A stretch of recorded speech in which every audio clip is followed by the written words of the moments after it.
Buen día, mis queridos amigos, hermanos, familiares, quien quiera que estén viendo este video. Vamos a continuar en este día hablando acerca de la carta a los Efesios. Seguimos estudiando Efesios capítulo 1. Estamos apenas por iniciar el versículo 10. Hemos venido trayendo 2 versículos por semana más o menos. En esta ocasión quisiera enfocarme solamente en el 10 porque tengo que como que recapitular un poco lo que tengo en los otros versículos para resumir aquí, y continuaremos más adelante con el 11 y 12. Pero para pensar un poco sobre lo que hemos estado hablando en esta carta de Pablo a los Efesios, el apóstol escribe a los santos o a los que han sido santificados, han sido purificados, han sido lavados, han sido limpiados con un propósito, con una meta. Pero eso del propósito y la meta no inicia con la salvación, con el reconocimiento de Cristo como mi Salvador. Muchas veces hemos llegado a pensar que nosotros no teníamos propósito antes de venir a Cristo, y cuando llegamos a Cristo nuestra vida encontró sentido.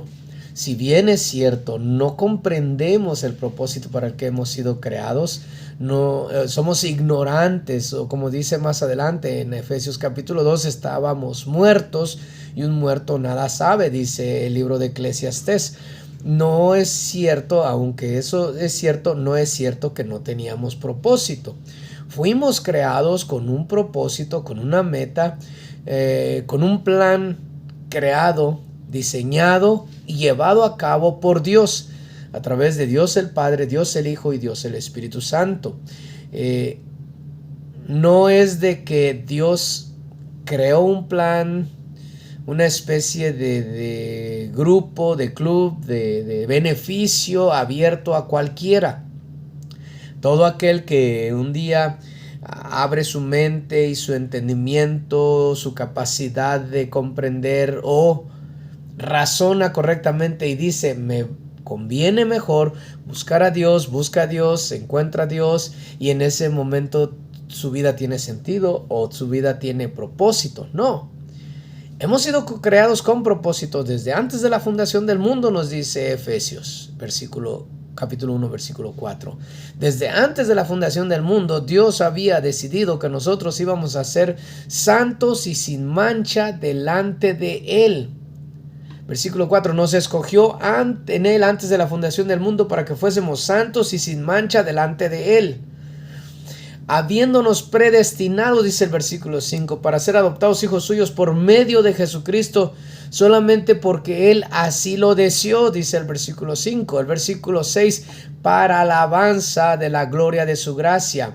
¿Cómo podemos alabar su gracia? No es que nos creó porque necesitaba que nosotros le alabáramos, sino las grandezas y misericordias de Él van a hacer que nosotros seamos ese objeto por el medio de la cual la gente va a alabar y bendecir su nombre. Su nombre va a ser bendecido por aquellos que somos salvos, y aún aquellos que no sean salvos darán gloria a Dios porque mostrarán que Dios es justo, santo y puro. No perdona el pecado. Aquellos que no sean salvos serán un ejemplo de que Dios no tiene contemplaciones al castigar al pecador.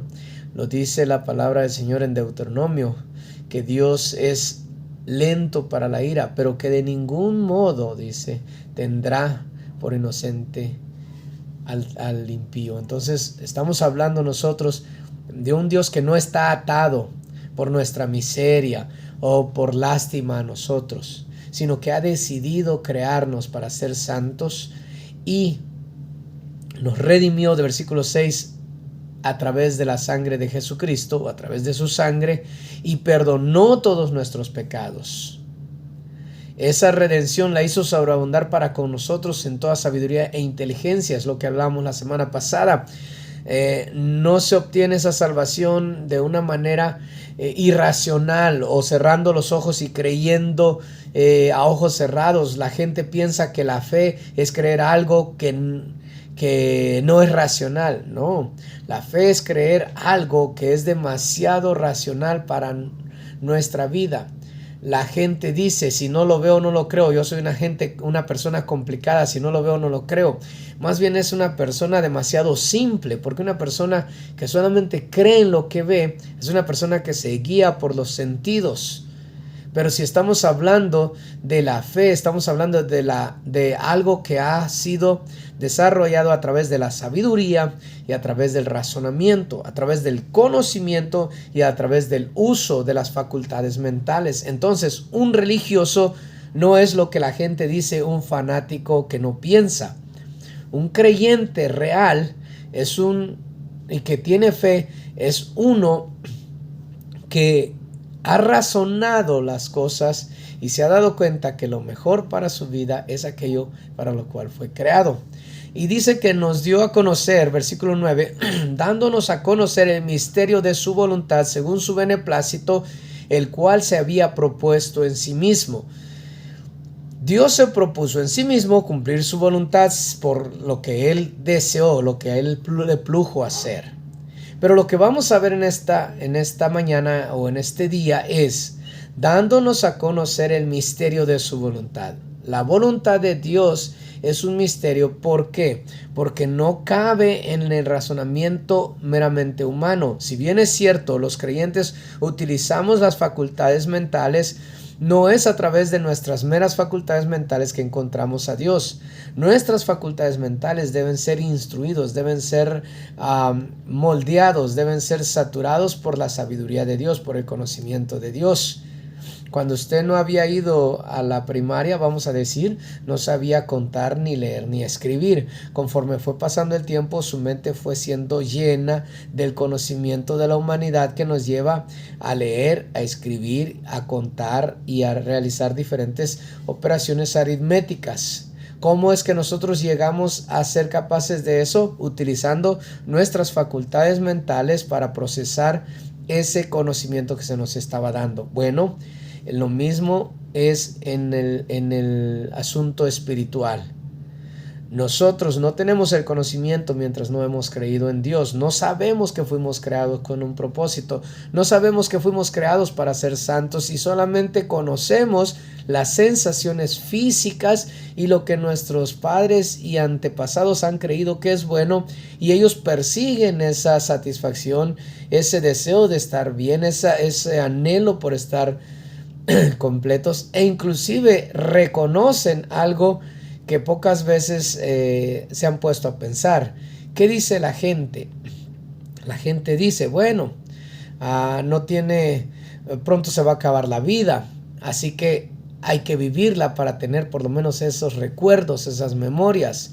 Otros dicen, nada nos queda de esta vida más que lo vivido, y más vale disfrutar de la vida. Entiende la gente que realmente nada es permanente en este mundo. El escritor al Eclesiastés en el libro de Eclesiastés dice que todo es vanidad, porque la lluvia cae, va a los ríos, de los ríos va al mar, del mar sube a las nubes y vuelve a caer en forma de lluvia el agua y nunca tiene fin ese ciclo continuo que está existiendo en la naturaleza.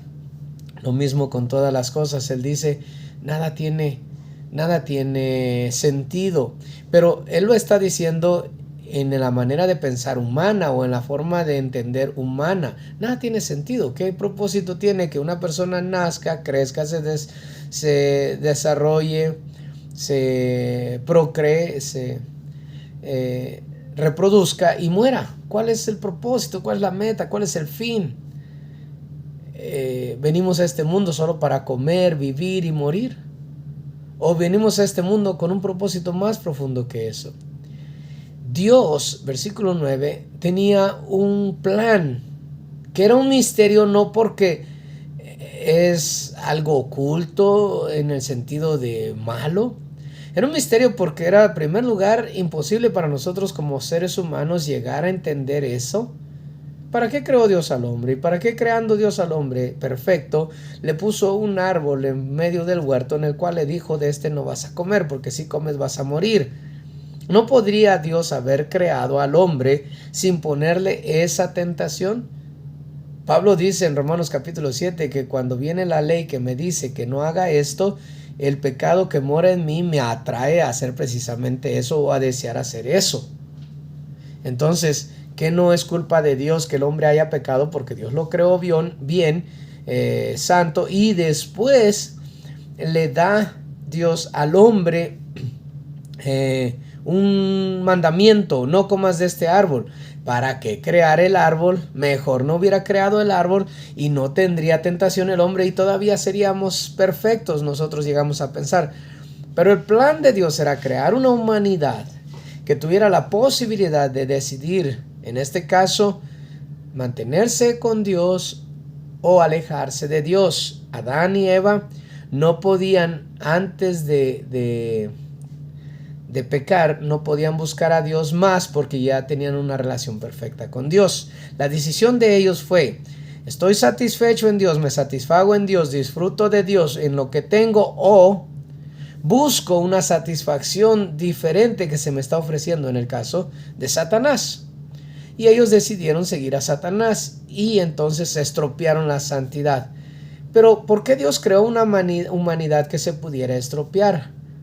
Dios creó una humanidad que se pudiera estropear porque quería, de entre esa humanidad que se había estropeado, redimir a algunos como si nunca hubiesen hecho nada malo. Y esos somos aquellos que hemos sido llamados para ser santos, porque delante de Dios estamos limpios, puros, como fueron creados Adán y Eva, por la sangre de Jesucristo. Ese es un misterio, no lo entendemos.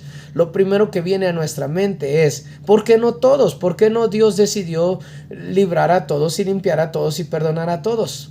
Bueno, su voluntad no la entendemos, su voluntad no la comprendemos, y Dios tiene un plan misterioso. No lo comprendemos y se nos está revelando a través de su palabra. Versículo 10 dice: de reunir todas las cosas en Cristo, en la dispensación del cumplimiento de los tiempos, así las que están en los cielos como las que están en la tierra. Voy a utilizar el inicio del versículo 9 con el versículo 10 para completarlo, porque es un solo pensamiento. Dice: dándonos a conocer el misterio de su voluntad. Si seguimos en lo que sigue, según el beneplácito, podemos perdernos. Más bien debemos dejar como paréntesis eso y decir: dándonos a conocer el misterio de su voluntad. ¿Cuál era el misterio de su voluntad? ¿Cuál era eso que no conocíamos de su voluntad? Su voluntad era, versículo 10, reunir todas las cosas en Cristo. Hacer todas las cosas unas en Cristo, en la dispensación del cumplimiento de los tiempos. Unificar todo a Cristo cuando se cumplieran los tiempos. Gálatas 4:4 dice: pero venido el cumplimiento del tiempo, Dios envió a su Hijo, nacido bajo la ley, nacido de mujer, o nacido de mujer, nacido bajo la ley. Dios permitió que se cumpliera cierto tiempo, no estando él atado al tiempo. Sin embargo, quiso que se pasara cierto tiempo para cumplir su voluntad, que era traer a Cristo Jesús como la resolución de todas las cosas. Todos somos santos, somos salvos, todo es completo a través de Cristo Jesús. Jesús es la salvación de todos aquellos que creen en él, como dice Juan 1:16, para que todo aquel que en él cree no se pierda, mas tenga vida eterna. Y vemos nosotros que hay dos partes: perder y tener vida eterna.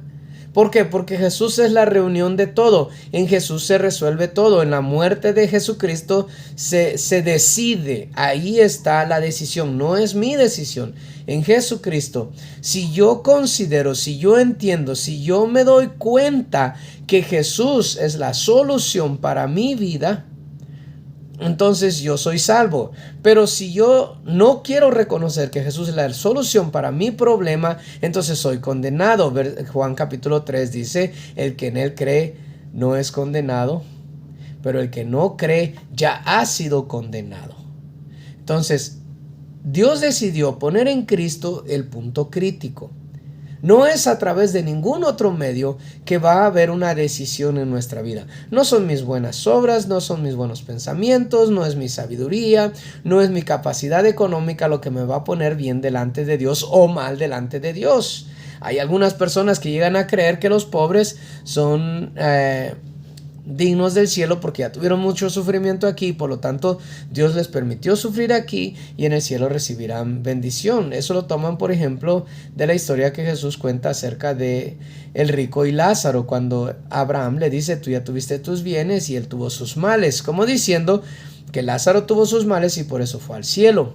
Y no es en realidad eso, más bien es que el rico que estaba en el infierno creía que como le había ido bien en la tierra y él era un hombre de poder allá en la tierra, también a quienes ahora en la vida después de la muerte, él también merecía ser próspero y ahora estaba en el infierno. Le dice: no, no, no, no. Tú fuiste rico, cuando fuiste rico no deseaste agradar a Dios con las riquezas que te había dado. Este hombre fue pobre, hablando de Lázaro, fue pobre y sin embargo en medio de su pobreza decidió agradar a Dios. Es más bien de lo que habla. Así que en Jesucristo es donde Dios había decidido reunir todas las cosas. Veamos eso como paréntesis, lo que sigue en la dispensación del cumplimiento de los tiempos, y sigamos de reunir todas las cosas en Cristo, así las que están en los cielos como las que están en la tierra. El centro del universo, el plan de Dios, la meta de Dios, ese plan misterioso de Dios es Jesucristo. Yo siempre me he preguntado, Jesucristo fue hecho hombre, es decir, tomó la imagen de nosotros como hombres, o el hombre fue creado a la imagen de Jesucristo, teniendo esa existencia. Es una pregunta que es un poco difícil de considerar, pero muchas veces nosotros hemos pensado que el hombre es muy importante para Dios. Hay gente que utiliza el Salmo número 8 que dice: cuando veo los cielos obra de tus manos, me pregunto, ¿qué es el hombre? Como diciendo, en otra ocasión también escuché a una persona decir: ¿por qué se fijó Dios en mí? ¿Qué vio Dios en mí? Algo así como diciendo que hay algo de valor que a lo mejor ni siquiera yo lo veo, pero que Dios sí lo ve. Siendo Dios soberano, ve algo bueno en mí. Y llego a pensar yo que yo y toda la raza humana somos el centro del plan de Dios. Y yo creo que lo que la Biblia nos está enseñando aquí en Efesios capítulo 1 versículo 10 es que el centro del universo es Jesucristo. Por Él fueron creadas todas las cosas, dice Colosenses, para Él y por medio de Él. Jesucristo no es un añadido a mi problema, una solución a mi problema. Jesucristo es el centro y en Él se va a solucionar mi pecado para que por la gracia de Dios yo sea hecho purificado, santo, y a través de Jesucristo se vea la multiforme misericordia de Dios, la grandeza de Dios, la bondad de Dios al salvarme a mí que no merezco salvación y hacerme perfecto delante de Dios por Jesucristo. Dios quería mostrar sus riquezas, la gracia enorme que tiene a nosotros al salvarnos no mereciéndolo. Dios quería redimir a la humanidad a través de Jesucristo. Y saben una cosa, en Jesucristo también está la condenación. Ya lo dije antes, el que en Él cree no es condenado, el que no cree ya ha sido condenado. ¿Por qué? Porque no hay otro camino, no hay otro medio, no hay otra forma de ser salvo. ¿Eres salvo a través de Jesucristo o no lo eres? Entonces, lo que está diciendo el versículo 10 es que el plan de Dios desde antes de la fundación del mundo no tiene tanta importancia en que fuimos elegidos nosotros desde antes de la fundación del mundo para ser santos. Es algo glorioso, es algo misericordioso, es algo grande para nosotros, sí. Recibimos esa misericordia, esa bondad. Fuimos llenos de la sabiduría para entender que no somos nosotros el centro. A veces hemos pensado: ay, Cristo tuvo que despojarse de sí para venir y morir por nosotros porque estábamos perdidos y nos amaba mucho. Bueno, Jesús dice en Juan capítulo 17, Padre, los que me has dado, los he santificado. Tuyos eran y me los diste y yo los he guardado. Ahora son míos, dice Jesús, pero porque tú me los diste. El ser humano es no el centro, sino el beneficiario del plan de Dios. Jesucristo es el centro del plan de Dios. Nadie más podía cumplir con ese plan. El plan en el cual Dios iba a descargar su ira. Dios va a descargar su ira un día sobre toda la humanidad que no se arrepienta. Pero descargó su ira en Jesucristo sobre toda aquella humanidad que se va a arrepentir. En ese lugar estás tú y estoy yo. Si hemos reconocido a Cristo Jesús como el único que puede dar solución a nuestra existencia miserable, a nuestro deseo continuo de pecar y nuestras ofensas continuas que hemos tenido para con Dios, si aceptamos a Cristo Jesús como la única forma de ser santificados delante de Dios, entonces nosotros estamos siendo limpiados para dar gloria a Dios a través de nuestra limpieza. Pero los que rechazan a Jesucristo y quieren ganar el cielo a través de las buenas obras y quieren ganarse el agradar a Dios a través de su esfuerzo humano, esos solitos se están condenando, y Jesucristo es la muestra de que se están condenando. ¿Por qué?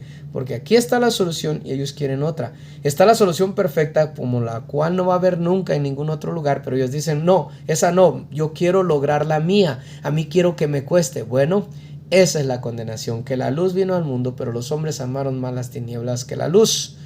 Y no quisieron venir a la luz porque sus obras eran malas y no querían que sus obras fueran descubiertas, según dice Juan capítulo 3 versículo 19 en adelante. Entonces, Cristo es el centro del plan de Dios. Si usted alguna vez ha creído que Dios necesita de usted, o que Dios le da porque usted es bueno, quítese eso de la cabeza. Jesucristo es a quien Dios ama, y a través de la muerte de Jesucristo nosotros somos amados, porque somos redimidos en el amado. Lo dice anteriormente aquí, dice en el versículo, aquí mismo en el versículo 6, que fuimos elegidos para alabanza de la gloria de su gracia, con la cual nos hizo aceptos en el amado. Tú no eres acepto de ninguna otra manera a menos que sea a través de Jesucristo. Por eso Cristo es el centro del universo. Y en eso tenían razón los griegos. Los filósofos griegos creían que existía algo central en el universo, desde Platón, que pensaba que esta vida eran sombras de una realidad perfecta. Bueno, los griegos terminaron pensando que había algo de lo que todo emanaba, algo central, perfecto, grande, de lo que todo emanaba, y eso le llamaban ellos el logo. De ahí que Juan escribe el libro de Juan dirigido hacia los gentiles, con ese inicio, con ese prólogo, diciendo: en el principio era el logos, el verbo, el logos, el centro del universo. Eso lo creían los griegos. En el principio era el centro del universo. Antes que existiera en nosotros y la humanidad y toda la creación, existía el centro del universo. Y el centro del universo era con Dios, y el centro del universo era Dios. ¿Y quién era el centro del universo? Era Jesucristo. El Logos es Jesucristo. Ese Logos se hizo carne y habitó entre nosotros, y vimos su gloria, gloria como del unigénito del Padre. Los griegos, en su filosofía desviada, que no quisieron reconocer a Dios, no pudieron más que entender que había algo central de lo cual emanaba todo, pero nunca van a poder encontrar la salvación porque nunca han querido ni querrán reconocer que Jesús es ese Logos, porque Jesús vino y nació en carne humildemente y vivió en todas las limitaciones de nosotros como seres humanos, e inclusive fue muerto como un criminal. ¿Cómo puede lo más grande del universo vivir así? Bueno, Filipenses capítulo 1 dice que se humilló y tomó el camino de la obediencia hasta la muerte, una muerte de cruz. ¿Por qué? Porque estaba obedeciendo al Padre para redimirnos a ti y a mí. Entonces, ¿qué aprendemos en este día? Aprendemos que somos salvos por la obra de Jesucristo, porque Cristo en realidad es el centro de todo el plan de Dios, el centro del universo, el centro de toda creación. Y si toda la humanidad se perdiera, Jesús no dejaría de ser el centro, y alrededor de él se reúnen todas las cosas, las que están en los cielos y las que están en la tierra. Si empezamos a darnos cuenta de esa manera, veremos que no tenemos nada de qué enorgullecernos, sino más bien de estar agradecidos porque Dios nos ha querido unir a su plan, unir a Jesucristo por su misericordia. Que el Señor les bendiga. Estamos continuando adelante y podemos seguir aprendiendo. Si tiene preguntas, inclusive si tiene alguna aclaración, algo que haya quedado un poco confuso o que haya dicho incorrecto, porque no quiere decir que yo no digo algo incorrecto, estoy a la orden. Mándenme un mensaje. Dios les guarde. Hasta la próxima.